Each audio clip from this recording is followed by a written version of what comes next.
नमस्कार. अशी रांगोळी काढलेली आहे, हळदीचं लेपन झालेलं आहे, देवपूजा माझी झालेली आहे. शुक्रवार असल्यामुळे वैभवलक्ष्मीची सुद्धा माझी पूजा झालेली आहे. बघा किती छान प्रसन्न वाटतं आहे अशी पूजा मांडली की. तुम्हीसुद्धा नक्की वैभवलक्ष्मी व्रत करा.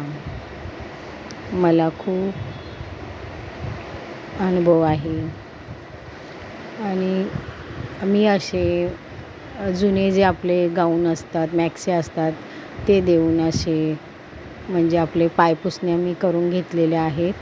घरगुतीच एका ताईंच्याकडे बनवायला दिलेले, खूप छान बनवले. त्यांनी आधीसुद्धा मला बनवून दिले होते, परत आत्तासुद्धा बनवून दिलेत. खूप छान टिकतात पण आणि घरच्या घरी बनवून घेतल्यामुळे ज्या वस्तू आपण फेकून देण्यापेक्षा त्याचा काहीतरी उपयोग होतो. टाकाऊपासून टिकाऊ वस्तू छानच बनलेत.